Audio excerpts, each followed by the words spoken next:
જગતની માલપા જેને જેને કઈક કર્યું છે ને જેને જેને મારી દેવીઓની સામે હાડ હોમ્યા છે ને સાહેબ,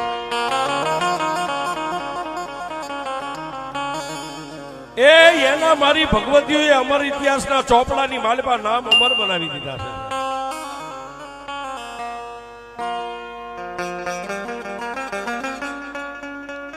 પણ કવિ કે સુખમાં સાંભળે સાહેબી પછી દુઃખમાં સાંભળે હવને દેવ.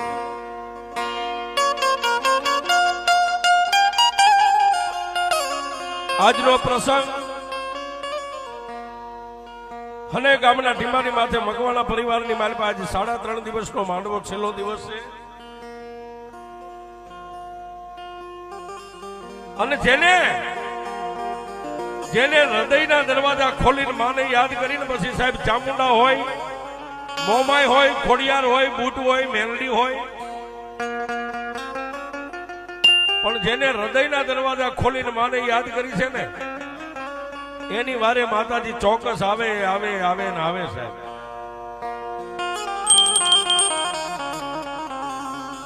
પણ માણસનો સમય છે ને સાહેબ, કોઈ માણા બળવાનો નથી, માણાનો સમય બળવાનો હોય.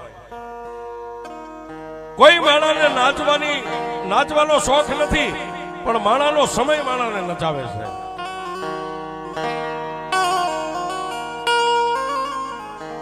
આજ મકવાણા પરિવાર મુનાભાઈ ભોળાભાઈ મકવાણા હાલ ભાવનગર કુંભારવાડાની માલપા પોતાના બાળ બચ્ચા પરિવારને લઈ અને સુખમય પોતાનું જીવન ગુજારે છે.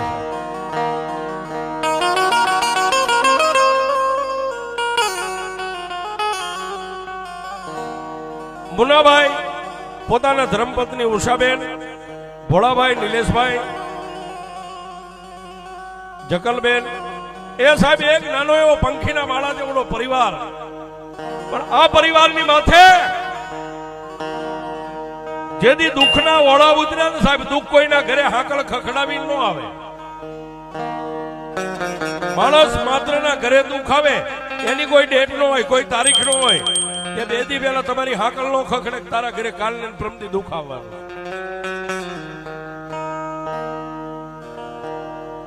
ઉષાબેન અને મુનાભાઈ પોતાના સંસાર સુખમય પોતે જીવન ગુજારો કરે છે. પણ એમાંય મારી ચામુંડાને વાત રાખવી, મારી મકવાણા પરિવારની કાળી નાગણીને કઈક વાત વધારવી છે.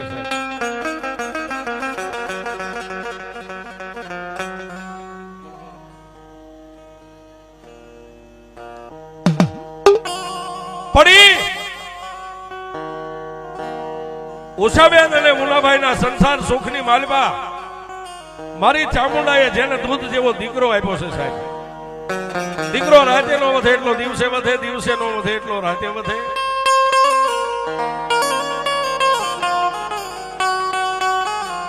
એક, 2 દી, 3 દી, 4 દી, 5 દિન, 6 દિવસે દીકરાનું નામ દિશાંત એવું નામ રાખ્યું છે. પરિવારની માલપા હરખની હેલી છે. મુનાભાઈ અને ઉષાબેન, ભોળાભાઈ, નિલેશભાઈ મા ભગવતી ચામુંડાને એમ કે છે કે મા ચામુંડા, એ મારી હનેહના ટીમે બેઠેલી દેવ મારી, તે અમારા મુનાને આંધળાની એક આંખને એ લથડિયાનો ટેકો આપ્યો છે ને એનું ધ્યાન તો હવે મારી ચામુંડા તારે રાખવાનું છે.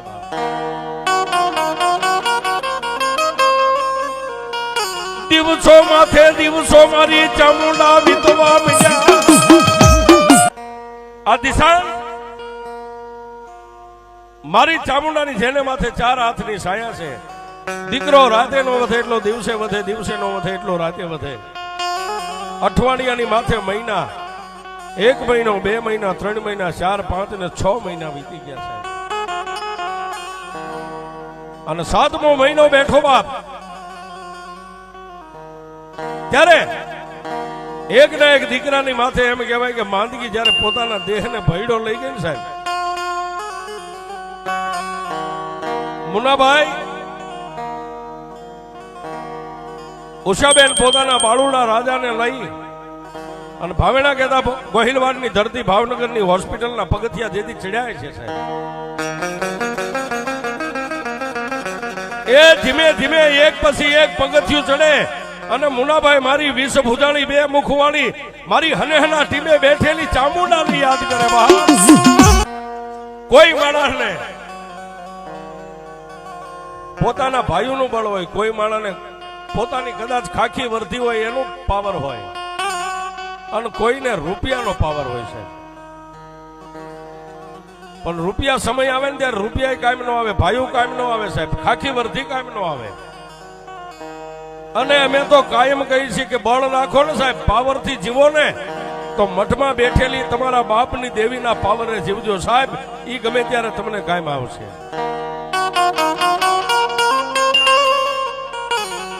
એ ભાવનગરની હોસ્પિટલની માલિકા પોતાના દીકરાને એ સાહેબ રિપોર્ટના વોર્ડની માલિકા લઈ ગયા. જ્યારે દિશાંકનો રિપોર્ટ આવ્યો ને ત્યારે મુનાભાઈએ સર્જન ડોક્ટરની સામે હાથ જોડીને એટલું કીધું, સાહેબ સાહેબ મારા દીકરાનો રિપોર્ટ.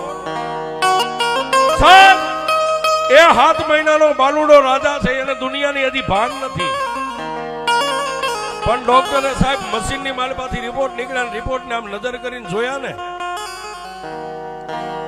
ભાવનગરના સર્જન હોસ્પિટલના ડોક્ટરના હોઠ સિવાય ગયા. ફરીવાર મુનાભાઈએ સાહેબને સામે હાથ જોડીને કીધું, સાહેબ મારા દીકરાના રિપોર્ટ.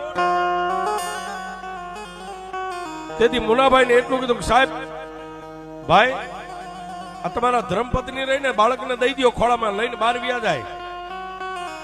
એ સાહેબ ડોક્ટરની ઓફિસમાંથી ઉષાબેનને પોતાના બાળક દિશાંતને લઈ અને બહાર મેકલી દીધા. ને પછી સાહેબ મુનાભાઈના ખંભે હાથ મેકીની ભાવનગરનો સર્જન એટલું કે ભાઈ તારા દીકરાને મગજની માલમાં પાણી ભરાય છે.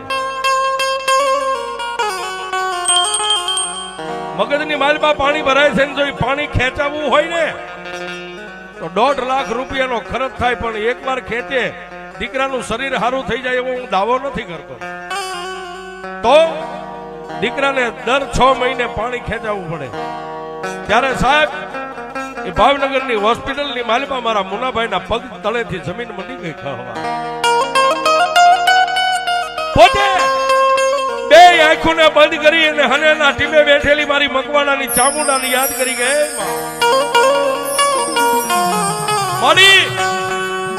મારી નહીં તો મારા બાપની નહીં તો કોઈ મારા વડવાની કાંઈ આવી કમાણી છે. મારી દે મને એક ફૂલ આપ્યું છે ને જે 7 મહિનાનું થયું, અને આ ફૂલને દર 7 મહિને જો પાણી ખેંચવાનું થાય તો મારી આ રૂપિયા ક્યાંથી લાવ. પણ સાહેબ જયારે દુનિયાની માલિકા દેવ જયારે ખેલ માંડે ને ત્યારે ડોક્ટરના રિપોર્ટ પણ ટૂંકા પડે, ડોક્ટરનું ભણતર ખોટું પડે. બહાર નીકળી અને પોતાની ધર્મપત્ની ઉષાબેને એ મુનાભાઈને એટલું કીધું, સ્વામીના ડોક્ટરે શું કીધું? પણ સાહેબ આદમી છે ને પથ્થરના કાળજા વાળો. ઉષાબેનના ખંભે હાથ મેકીને એટલું કીધું, દવા ટીકડી આપી છે, બાળકને સારું થઈ જાય છે. એ સાહેબ ઘરે લઈ ગયા. 1 દી 2 દી 5 દી 7 દી પાછી બાળકની થોડીક તબિયત લથડી એટલે પાછા રિપોર્ટ કરાવવા ગયા. હવે સાહેબ જોજો વાતની મજા છે. જ્યારે બીજો રિપોર્ટ આવ્યો અને ડોક્ટરે આમ નજર કરી, મુનાભાઈના ખંભે હાથ મેકીને ટેબલ ઉપર હાથને પછાડીને તેથી ભાવનગરનો સર્જન એ ડોક્ટર દિજે શાહ, હોસ્પિટલનો સર્જન દિજે શાહે એટલું કીધું, મુનાભાઈ આ બાળકને એ મગજની માલપા ધનુર છે અને મગજની માલપા ગાંઠ બંધાઈ ગઈ છે પાણીની, આનું ઓપરેશન કરવું પડે. પણ હું એમ નથી કહેતો કે તમારો બાળક બચે.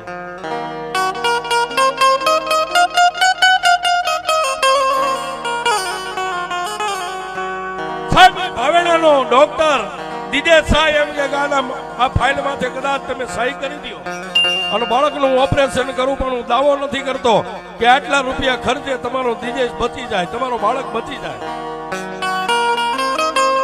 અને હું તો કહું છું આમાં ખોટા હવે રૂપિયા નો ભાંગશો, આ તમારો સિક્કો ખોટો છે.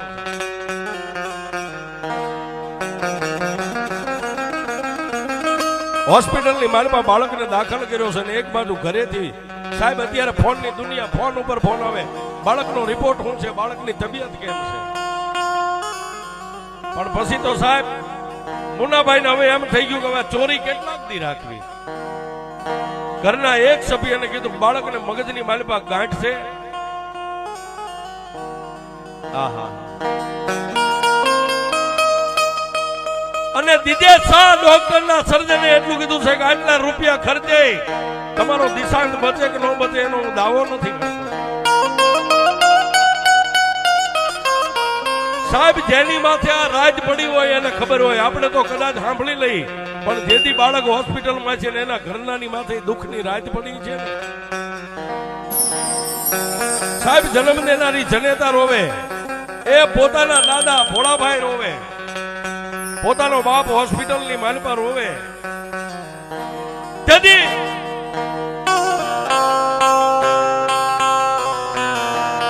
એ ભોળાભાઈએ સાહેબ પોતે પથ્થર જેવું કાળજું રાખીને બાપ છે ને ઘરનો મોભ છે, ઈ જો ભાંગી જાય તો બધું ભાંગી જાય. તેથી ભાવનગરની માલપા કુંભારવાડાની માલપાથી પોતાના સાજલ સાપરામાંથી નીકળી અને હનેહની સામે નજર કરીને એટલું કીધું કે હે માં ચામુંડા માડી, આજ મારા ભોળિયાનું બધું ખૂટી ગયું, પણ માં દુનિયાની માલપા તું અમારા માટે ખૂટી ગઈ બાપ. સાહેબ બાપ આટલો ઓરતો કરે ત્યારે પોતાનો દીકરો બીજો નંબર નિલેશ બાપના ખંભે હાથ મેકીને એટલું કીધું બાપુ હવે દુનિયામાં હારી જઈશું તો આમ ભેગું નહીં થાય. પણ આપા હાલો જય અને એની માલપા જઈને આપણી દેવના મઢે જઈને દેવના દરબારને હવે ખખડાવી. હવે ડોક્ટરના દરબારને નથી ખખડા. ભોળાભાઈ અને નિલેશ બે બાપ દીકરો સાહેબ તેદી અહીંયા આવી અને મારી ચામુંડાના એ આજ મઠડે મારી ચામુંડના જેની માથે બાનું છે એવા ભાવેશભાઈ ભુવાનું બાવડું થોભીને એટલું કીધું ભુવા દાદા હવે દુનિયામાંથી અમે થાકી ગયા, પણ જો મઠમાં બેઠેલી બાપની દેવ ચામુંડા નો થાકી હોય ને તો પૂછો આપણી ચામુંડાને પૂછો મારી. એ અમે તો તારા ભરોહે ભાવનગરની માલપા જીવી છે, શ્વાસ લેવી ને તોય મારી મગવાણાની ચામુંડા તારા નામથી લઈ છે. અને મારી અમારા દુબળા માણાની વાડે સીંડા પડશે ને તો એ મારી મકવાણાની ચામુંડા હને એના ટિબેતન ખાજે ખોટ બેહી જાય.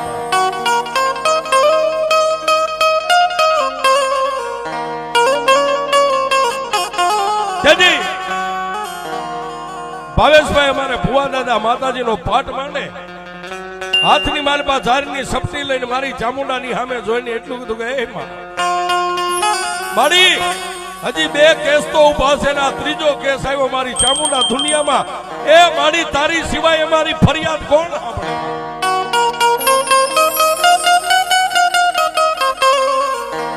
મારી તે જ્યારે જ્યારે કીધું ત્યારે તારી વસ્તીએ તને ઘી ગોળ સિંદૂરના પિયાલા પાયા, જ્યારે તે કીધું ત્યારે તને નાળિયેરના પિયાલા પાયા.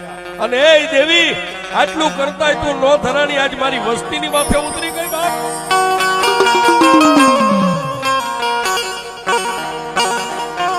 સાહેબ ભાવેશભાઈ ભુવા દાદાના હાથમાં ચપટી અને દાણો હજી પાટ માથે નાખે નો નાખે. અને ભુવા દાદાની બે આંખોના ખાલી ખૂણા ભીના થયા છે. જેમ સરકારી કેસ લડવામાં વકીલ રાખવો પડે ને સાહેબ, એમ દેવવારે કેસ લડવામાં વચ્ચે ભુવાને રાખવો.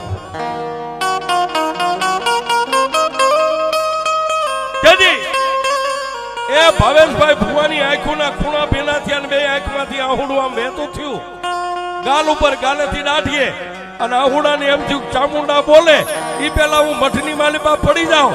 પણ ત્યાં તો મઠની માલિપાથી ગેબી અવાજ કર્યો, મારા ભાવના એ મારા ભુવા હું ક્યારનો મને હુતેલી નાગડીને ટકોરા મારે.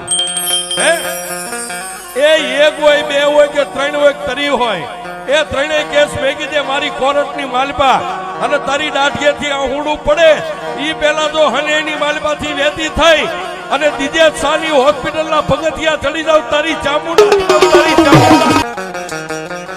અને તેથી એ ભાવેશભાઈ ભુવાના હાથમાંથી આમ પાટ ઉપર દાણા છૂટે અને મઠની માલપા પેટલીની માલપાથી મારી ચામુંડા છૂટી પણ ક્યાં જાય એ કોઈ કે કદાચ હોસ્પિટલમાં માં ભગવતી પહોંચાય છે પણ સાહેબ આ બાજુ નિલેશ ને ભોળાભાઈ બે માં ભગવતીની સામે હાથ જોડીને બેઠા છે અને ભુવાના ખોળિયાની માલપા મારી વેશ ભૂજાળી ચામુંડા ઉતરી હોય ખબર એ મારી વસ્તી આજુ એક મકવાણાનું ધરમ ચામુંડા બોલું છું બાપ જેથી મારા ભોળાભાઈએ માં ભગવતી ચામુંડાને કીધું માડી મને એમ હતું દુનિયા હું જીતી ગયો પણ હવે એવું લાગે છે કે ભાવ હારી જાય છે બાપ અને તેથી બાપ એના દીકરો જે બાજુમાં નિલેશ બેઠો હતો ને એને માના ફળા સામે નજર કરીને એટલું કીધું માડી તારા માંડવા કેવાય છે દુનિયામાં હું તો જાણતો નથી બાપ એ માંડવાનું કેટલું ખરત થતું હોય છે એને મને ખબર નથી પણ જો મારા બાલુડા રાજાને મારી એમ કેમ રાખી દે ને તો મારી હું આજ તારો નીલિયો તને એમ કહું છું કે એક દી હને એના ટીમે તારા મઢડે 3.5 દીનો નવરગો માંડવો નાખીશ અને સાહેબ મારા લીનેશભાઈના પેન્ટની માલપા એટલો ઓરતો થાય અને મઠમાંથી મારી ચામુંડા ઊભી થાય પણ કેવો થાય છે એ મારી વસ્તી આજ સર્જન ડોક્ટરે એમ કીધું કે ઓપરેશન કરવું પડે છતાંય બાળક જીવે કે ન જીવે પણ હું ચામુંડા કહું છું મારું નામ લઈને હોસ્પિટલમાંથી રજા લઈને ઘરે વી આવો એ દુનિયાની માલપા મારા દિશાંતનું રૂવાડું ફરકવા દઉં ને તો મકવાણાની ચામુંડા નો આ બાજુ માનો હુકમ થઈ ગયો ભોળાભાઈ અને નિલેશભાઈ બે બાપ દીકરો અહીંથી પાછા ભાવનગરની માલપા જઈ અને સાહેબ હોસ્પિટલની માલપા ડોક્ટરની પાસે એ આઝાદી કરીને દીકરાની જયારે રજા લઈને ઘરે બી આવ્યા પણ સાહેબ હાલતા થયા ને ત્યારે સર્જને એટલું કીધું ફરીવાર આ હોસ્પિટલની માલપા તમારું બાવડું નહીં થોભે અને તેથી અમારા નિલેશભાઈ એટલું બોલ્યા સાહેબ હવે બાવડું તું હું થોય બાવડું તો મારી ચામુંડાએ થોભું